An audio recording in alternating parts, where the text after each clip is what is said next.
na Filipino Worship. Kumusta po kayong lahat?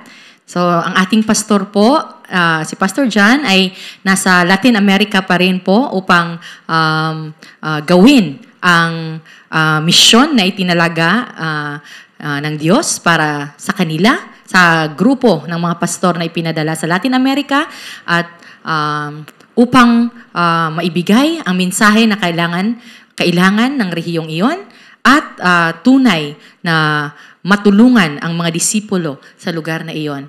At maraming salamat po na patuloy po na sa panalangin ay kasama po natin sila. At sa pamamagitan ng ating panalangin, sila din po ay nagkakaroon ng tunay na lakas at paggabay ng banal na Espiritu upang gawin ang gawain sa Latin America. Patuloy po nating ipanalangin ang ating pastor at ang grupo ng mga pastor na nandoon ngayon. So sa araw na ito, ang pamagat po ng ating mensahe ay si Yahweh ang aking pastol magpakailanman.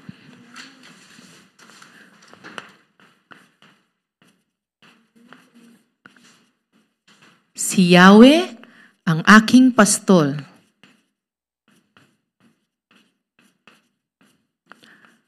Magpakailanman.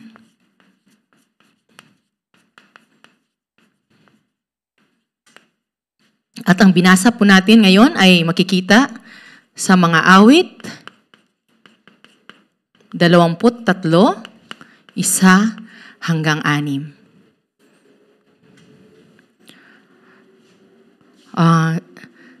Sa panahon po ngayon, kung titingnan natin ang panahon, napakabilis magbago. Lahat ng mga nangyayari ay ngayon, ganito siya, bukas ay iba na. At kinabukasan ay bago na rin. Ang mga bagay ay napakabilis na magbago sa panahon ngayon. Kahit kung titingnan natin, maraming tao ang nasa kahirapan. Hindi nila maintindihan at hindi nila masundan kung ano ang nangyayari. At kung sinusundan man nila ang mga pagbabago na nangyayari, nawawala ang halaga ng bawat bagay na dapat na sana'y kanilang panghawakan. Sa araw na ito, mag-umpisa po tayo sa pagtalakay sa buhay ng ating hari, dakilang hari, na ang pangalan ay si David. Kung babalikan natin ang buhay ni David, simula ng pagkabata nang siya ay pastol hanggang siya ay naging hari, makikita natin na sa lahat ng paglalakbay ng kanyang buhay, ang tunay na kanyang laging naging kasama ay ang Diyos, ang pastol. Ang Diyos ang naging pastol ni Haring David. At kung ganon ang paglalakbay na tinahak ni Haring David, kung titingnan natin, ano ang naging sentro?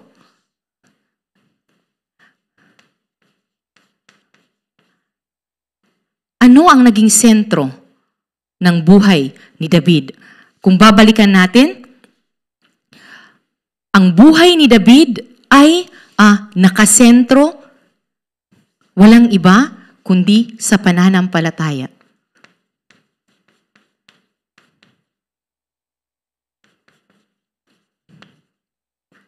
Saang pananampalataya nakasentro ang buhay ni David? Na ang Diyos ang kanyang pastol. Kung titingnan natin ang buhay ni David, ang buhay niya ay napakasalimuot. Ang buhay niya ay punong-puno ng problema, maraming kahirapan, maraming pagsubok, maraming pag-aaway, gera na nangyari sa buhay niya, kabiguan, pagre-rebelde, at hindi natin pa, siguro may mga bagay pa na hindi natin alam na nangyari sa buhay ni David. Ngunit kung titingnan natin ang kabuuan ng kanyang buhay ay napaka-salimuot. Mula nang siya ay naging pastol, batang pastol, hanggang siya ay naitalaga bilang hari. Nakita natin sa mga nakaraang pagbasa na kung paano ang naging buhay ni David. At kung titingnan natin, ang pinaka naging pahayag ni David sa buhay niya, at ito rin ang pinaka, kung titingnan natin, ito ang pinaka-popular na alam ng lahat ng tao. Kung babanggitin natin ito, masasabi ng tao na yun si Haring David. Pagkat dahil sa pahayag na ito, makikita natin ang kabuuan ng buhay ni David. Sinasabi sa mga awit, 23:1, si Yahweh ang aking pastol, hindi ako magkukulang. Si Yahweh ang aking pastol, hindi ako magkukulang. Simula sa pahayag na ito, kung babalikan natin ang naging buhay ni David, tunay na ang buhay niya ay hindi nagkulang.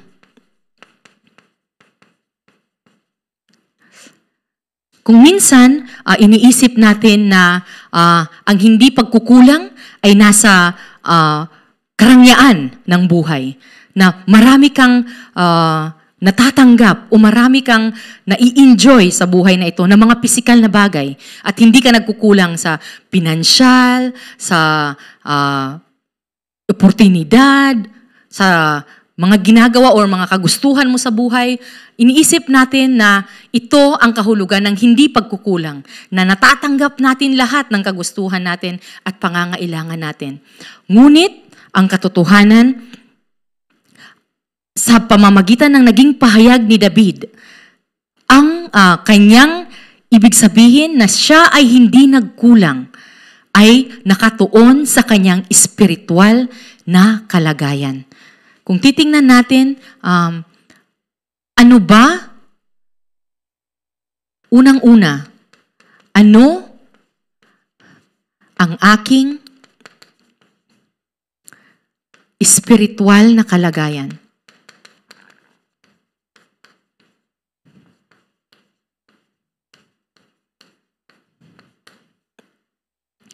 Napaka mahalagang itanong natin ngayon sa ating mga sarili, ano ang aking espiritual na kalagayan? Pagkat sa pamamagitan nito, maiintindihan mo kalagayan. Ano ang aking espiritual na kalagayan? Pagkat dito, maiintindihan mo kung sino ka at sino ang kasama mo.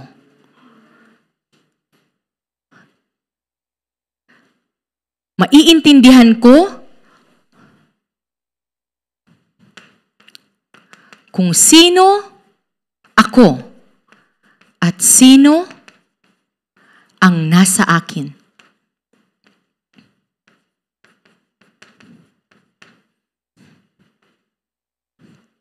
At sa pamamagitan nito, ngayon, malalaman ko kung saan ba ako papunta.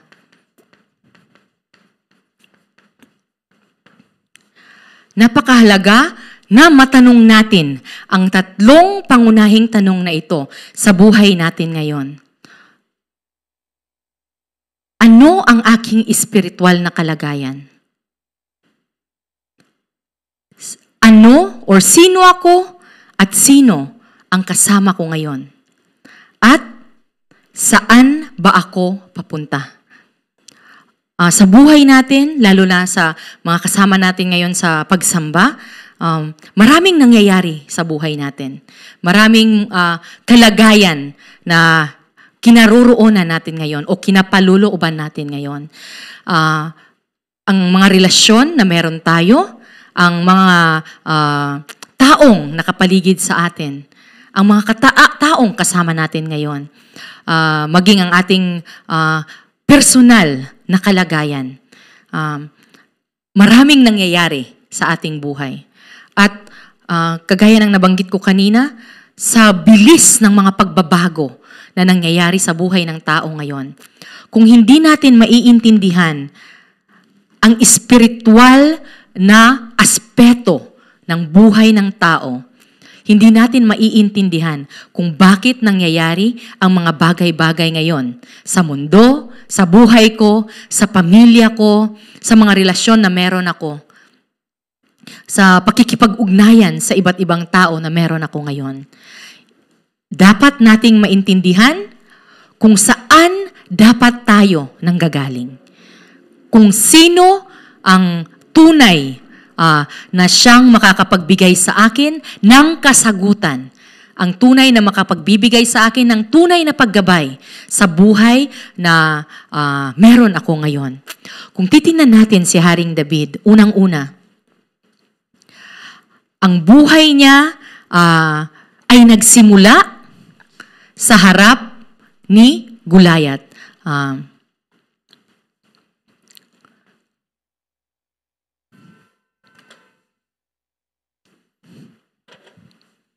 Ang buhay ni David sa harap ni Goliath.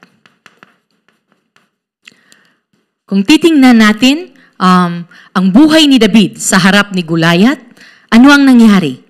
Alam natin ang naging istorya na si David ay ipinadala lamang ng kanyang ama sa kanyang mga kapatid upang magdala ng tanghalian.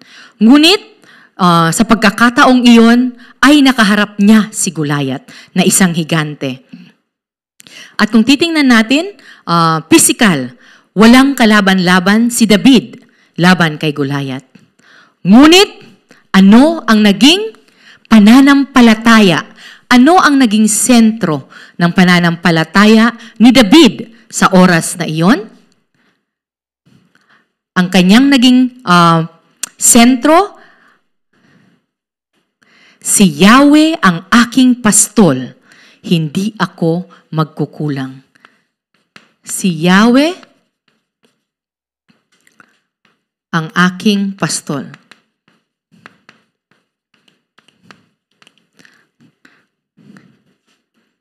Ano ang ibig sabihin ng Goliath sa buhay ni David? Ito ay isang napakalaking kalaban, di ba? Kung titingnan natin, ito ay napakalaking problema sa harap ng Israel. Ngunit, ano ang naging pahayag ni David? Sa unang Samuel, 17:45, sinabi niya na sa pangalan ni Yahweh ay si Goliath ay mapupuksa. Kahit noong oras na iyon ay isang maliit na bata lamang si David at siya ay naharap sa isang napakalaking higante. Ngunit dahil si Yahweh ang kanyang pastol, hindi nagkulang si David ng pananampalataya. Ang kanyang pananampalataya ay mas malaki kaysa sa higanteng kanyang kaharap na si Goliath. Si Goliath ay kung siguro ikukumpara natin sa pananampalataya ni David, si Goliath ay para lamang napakaliit na langgam na kaya niya lang tapakan pagkat alam ni David kung sino ang kanyang pastol. Si Yahweh ang aking pastol. Kaya't kung titingnan natin, ang napakahalaga ng ating relasyon sa Diyos na makapangyarihan. Kung titingnan natin, ang lakas,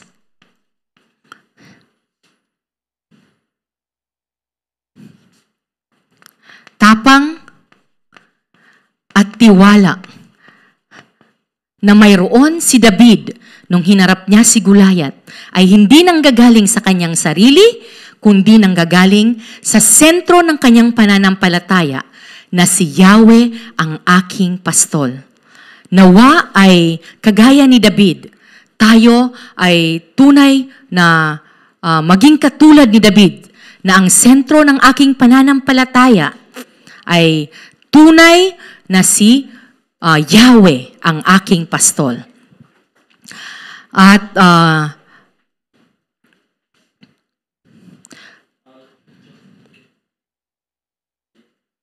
kung titingnan natin, bakit pinahayag ni David ang ganitong uri ng pananampalataya? Sinasabi na kung babasahin natin ang unang Samuel 17:37, noong siya ay nagpapastol pa ng mga tupa, kagaya nung ginawa niya sa mga leon at mga oso nung panahong iyon. Tinulungan siya ni Yahweh upang ang mga oso at mga leon ay kanyang mapuksa. Siya ay niligtas ng Diyos sa panahong iyon. At kung paano siya iniligtas ng Diyos nung siya ay maliit na batang nagpapastol ng mga tupa, ganun din ang pananampalatayang pinanghawakan ni David nung siya ay humarap kay Goliath. Sa buhay natin, maraming ginagawang pagtulong o pagligtas ang Diyos sa araw-araw na nangyayari sa ating buhay. Saan dapat nanggagaling ang ating lakas, ang ating tapang at ang ating tiwala? Dapat ito ay nanggagaling sa ating pahayag na si Yahweh ang aking pastol. Ngunit ang buhay ni David ay hindi lamang nasa problema o nasa malaking kahirapan. Ang buhay niya ay napaloob din sa kasalanan.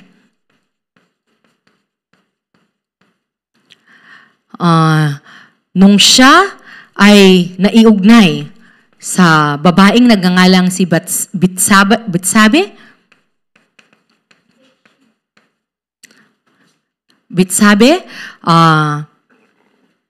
nung oras na yon, si David ay nalinlang ng kalaban. At nung siya ay nalinlang ng kalaban, kahit na itong si Betsabe ay mayroon ng asawa, ngunit ginusto pa rin ni David na maging kanya ang babaeng ito. At dahil doon, nagkamit o nagawa ni David ang kasalanan. Ngunit kahit na siya ay nasa loob ng kasalanan, ano pa rin ang naging pahayag ni David? Si Yahweh ang aking pastol.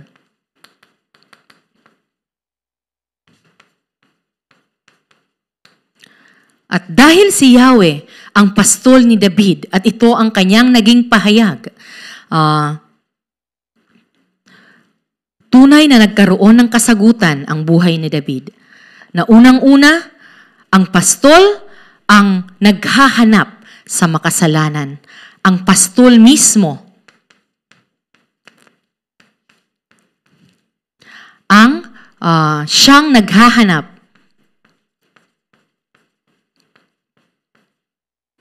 sa makasalanan.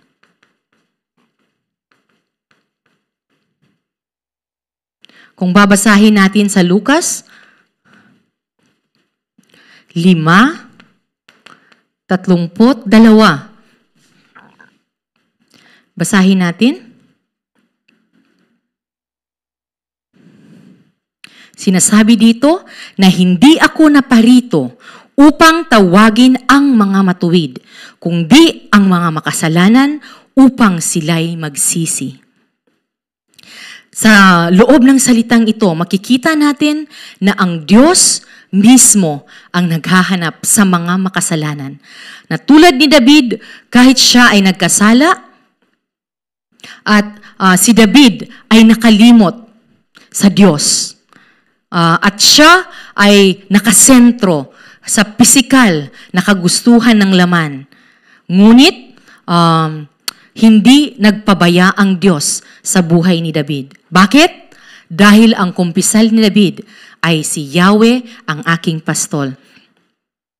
Ngunit makikita natin dito ano ang espiritual na kalagayan ni David nung siya ay nagkasala sa oras na ito.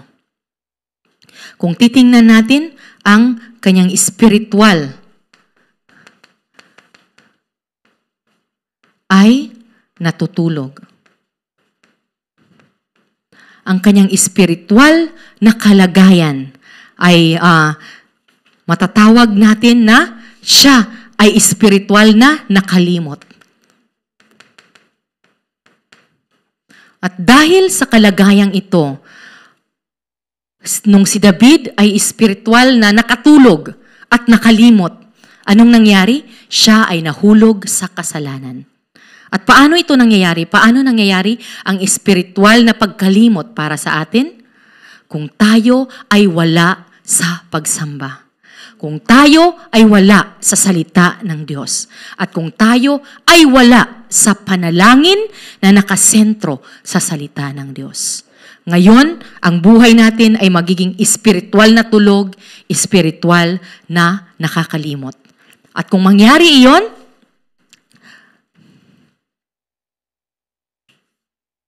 hindi natin mapapanghawakan ang misteryo na ang Diyos ang aking pastol. Ang Diyos ang aking laging kasama. Ngunit kahit nasa kasalanan, si David, nahanap niya ang sagot na ang Diyos ang nagpapatawad sa makasalanan. At ang panalangin ng pagsisisi ay kanyang nagawa.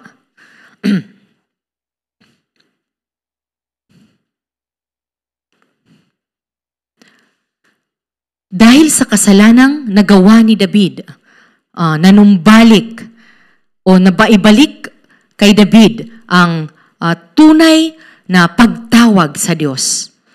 Ang tunay na pusong nagdadalamhati dahil siya ay nagkasala. Kung titingnan natin ang ating buhay ngayon, ako ba, ang aking kalagayan ngayon, ang aking spiritual na kalagayan ngayon, ako ba ay nasa kasalanan pa din? O ako ay tunay na nakadepende na sa pahayag na si Yahweh ang aking pastol? Kung tayo ay kung titingnan natin ang ating sarili at tayo ay naghihirap dahil sa kasalanan, katulad ni David, dapat tayo ay mapuno ng damdamin na nagpipighati, nagdadalamhati upang natumawag sa Diyos, upang tayo ay tunay na humingi ng kapatawaran sa Diyos. At kung tunay nating gagawin ito, makikita natin na kagaya ng ginawa ng Diyos na pagpapatawad sa Haring David, tunay din nating mararanasan ang tunay na pagpapatawad na manggagaling sa panalangin na tunay na mayroong pagsisisi. At pangatlo, nahanap ni David ang kapatawaran. Kanyang natanggap ang kapatawaran ng pastol. Sino ang tunay na makakapagbibigay sa atin ng kapatawaran? Walang iba kundi si Yahweh ang aking pastol. Kung babasahin natin ang nasa mga awit, 23:3. Kung babasahin natin, sinasabi dito na pinapanumbalik ang aking kalakasan at pinapatnubayan niya sa tamang daan upang aking parangalan ang kanyang pangalan. Amen. Sino ang nagpapanumbalik ng ating kalakasan? Sino ang nagbibigay sa atin ng patnubay upang tayo ay bumalik sa tamang daan? Walang iba kundi si Yahweh na aking pastol. At dahil dito, tunay na katulad ni David, siya ay muling bumangon at kanyang tunay na na-experiensya o na naramdaman ang awa, naranasan ang awa at pagpapatawad ng Diyos para sa kanyang buhay. Kagaya ng buhay natin, minsan naiisip natin na ginawa ko yung kasalanan ito, ginawa ko yung kasalanan yan, o hindi na ako karapat-dapat para humarap sa Diyos.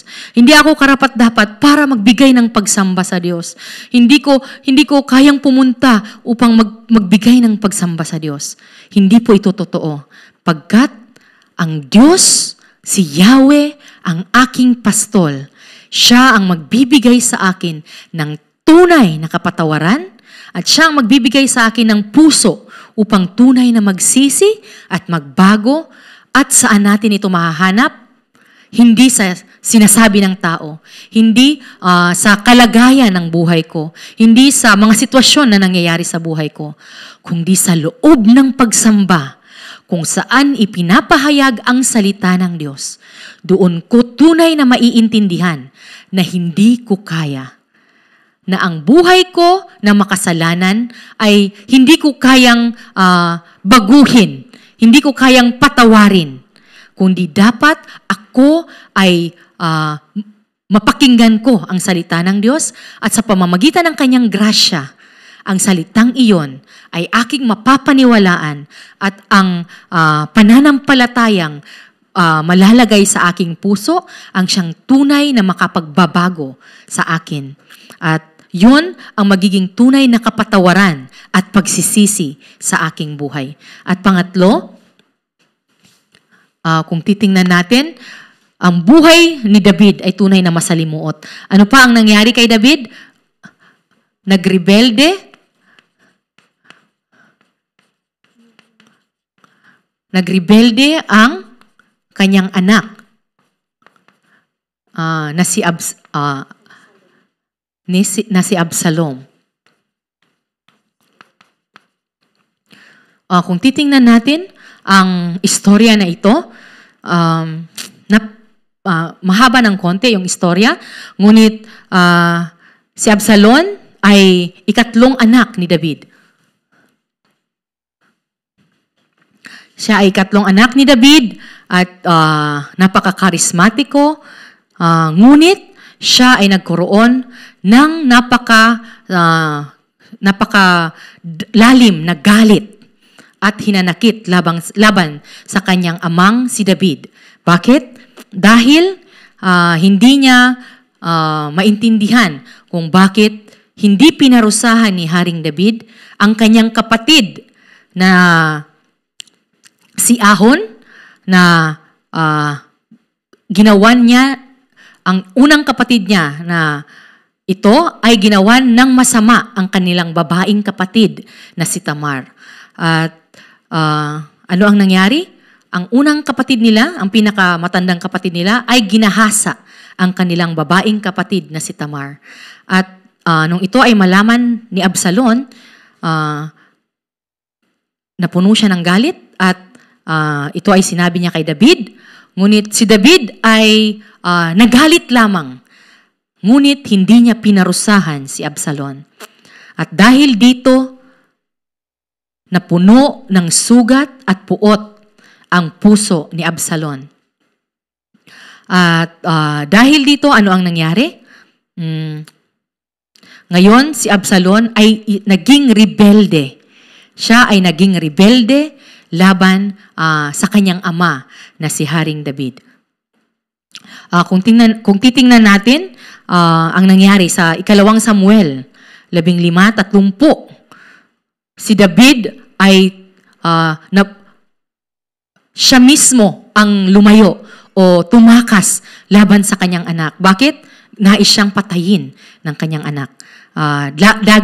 Nais siyang paghigantihan ng kanyang anak dahil sa puot na mayroon ang kanyang anak.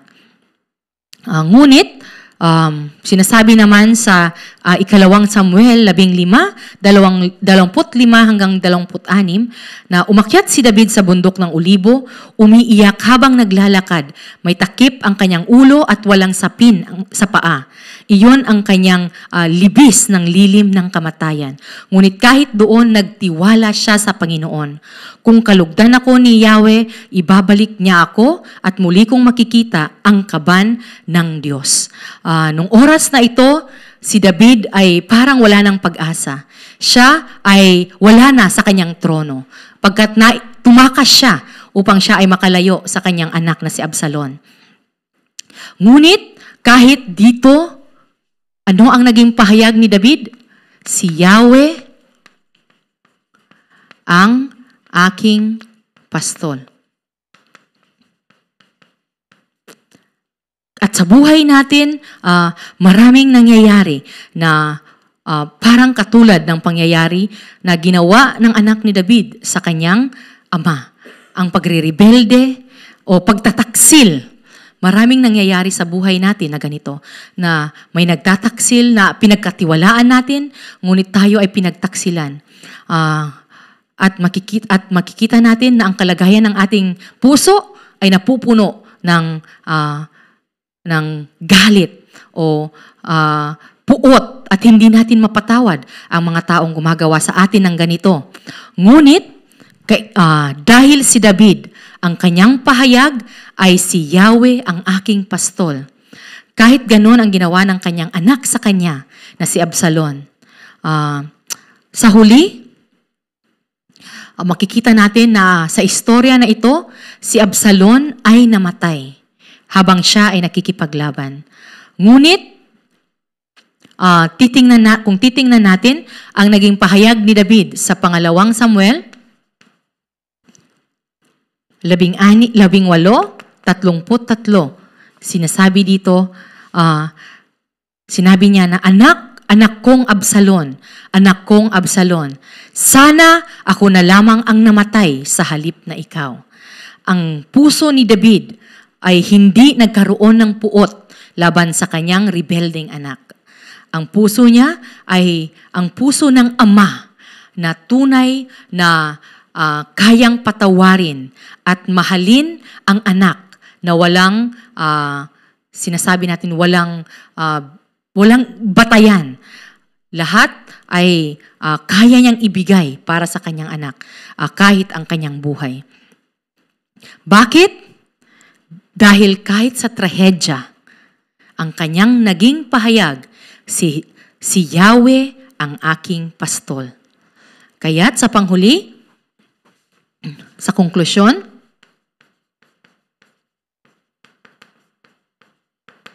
kung babalikan natin ang ating introduction,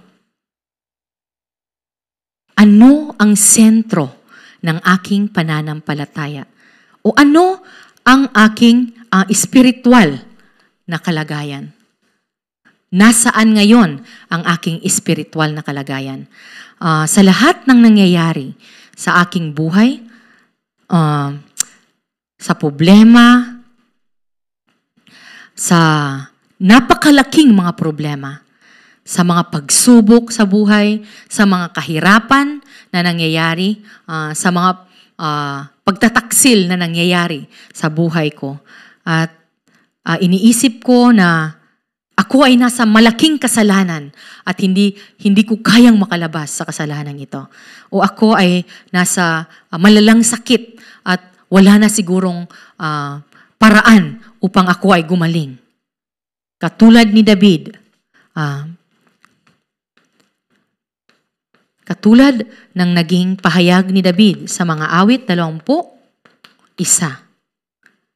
si Yahweh ang aking pastol.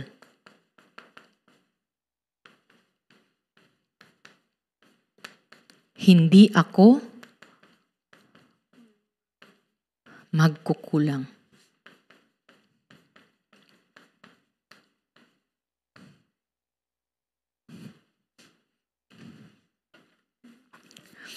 Si Yahweh na aking pastol sa panahon ng problema, ililigtas niya ako laban sa problemang iyon. Sa panahon ng kasalanan, ako ay papatawarin niya at ibabalik niya sa kanyang piling. At sa panahon ng sakit, hindi niya ako iiwanan at ako ay kanyang pagagalingin. Nawa ay tunay na maging ganito ang katulad ni David, si Yahweh ang aking pastol magpakailanman. Ang siyang tunay na maging kumpisal ng aking buhay. At ito ang dapat kong panghawakan sa araw-araw.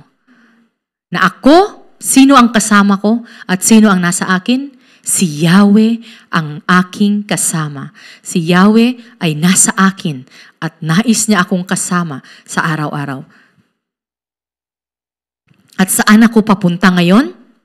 Ako ay naglalakbay ng lakbayin na inihanda ni Yahweh, ng Diyos, para sa akin. At dahil ito ay inihandang paglalakbay ng Diyos, masisigurado ko na kasama ko ang Diyos saan niya man ako dalhin.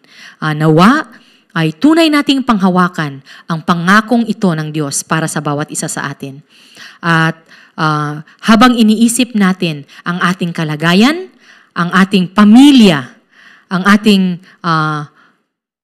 mga field na nakapalibot sa atin, ang ating bansang Pilipinas, at kahit ang ating kalagayan dito sa bansang Korea, nais ko po na ipahayag sa ating lahat sa pamamagitan ng binanggit sa salita na binasa natin ngayon, na si Yahweh ang aking pastol, hindi ako magkukulang. Amen. Tayo po ay manalangin. Panginoon, maraming salamat na sa pamamagitan ng iyong salita, ipinapahayag niyo po sa amin na anuman po ang kalagayan ng aming buhay ngayon, kayo po ay lagi naming kasama. Panginoon, maraming salamat na gaano man kalaki ang problema na meron kami, gaano man kalaki ang kasalanan na aming nagawa, o gaano man kahirap ang aming kalagayan ngayon, Panginoon. Kung aming ipapahayag na si Yahweh ang aking pastol, tunay na ako ay hindi magkukulang. Tunay na ang Diyos ay sapat na para sa aking buhay. Na si Kristo ay tinapos niya na ang aking orihinal na kasalanan, ang aking pagkahiwalay sa Diyos, at ang kontrol ni Satanas sa aking buhay. Ngayon, ako ay tunay ng naniniwala at nagtitiwala na si Jesus ang Kristo na namumuno at naghahari sa aking buhay. At dahil sa kumpisal na ito, Panginoon, maraming salamat na ang buhay ko ay hindi na katulad ng dati. Ngunit ngayon, ako ay tunay mo nang binago. At sa pamamagitan ng pagbabagong mayroon ako ngayon, tunay na magagamit ang buhay ko upang magbigay ng papuri at pagsamba sa iyong dakilang pangalan. Maraming salamat, Panginoon, na sa oras na ito at sa oras ng pagsambang ito, tunay na ang oras na ito ay tunay na kalugod-lugod sa iyong harapan, pagkat ang mga mananampalataya ay tunay na mayroong pusong handang tanggapin ang iyong salita.